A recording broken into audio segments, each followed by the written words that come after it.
কি ভাবছো এত সুন্দর জায়গাটা কোথায়? হ্যাঁ হ্যাঁ, অবশ্যই বলবো, তোমাদেরকেও বলবো।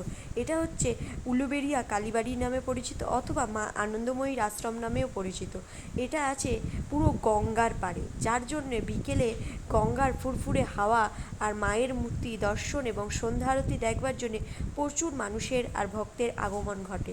সেরকম আমিও চলে গেছিলাম একদিন সন্ধ্যাবেলা এই সুন্দর আরতি দর্শনের জন্য।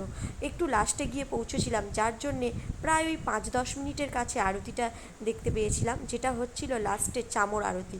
চলো তোমরাও আমার সাথে দেখে নাও এত সুন্দর আরতিটা। আশা করছি তোমাদেরও ভালো লাগবে। আর মায়ের মুখটা, সেটা তো সমস্ত মায়ের মুখই ভালো হয়, সেটা নিয়ে তো আর কিছু বলার নেই। আর এই মা খুবই জাগ্রত। এখানে মূল মন্দিরের সাথেও রয়েছে বেশ কয়েকটি মন্দির। এখানে দুর্গাপূজা হয়, সরস্বতী পুজো হয়, খুব বড় করে রাস উৎসবও হয়। প্রথমে আছে মূল মন্দির, আর তার লাগোয়া হচ্ছে বাবার মন্দির। মা থাকবে বাবা থাকবে না, এটা তো হতেই পারে না। তাই এখানে বাবার মন্দিরও আছে একটা।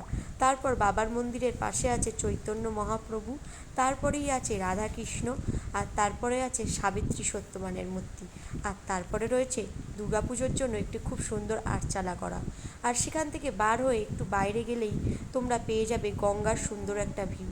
এখানে বসার জায়গা অনেক বেশি, কিন্তু তা সত্ত্বেও শনি রবিবার এখানে মানুষের খুবই চাপ থাকে, যার ফলে একটু তাড়াতাড়ি না আসলে তোমরা বুঝতেই পারবে না।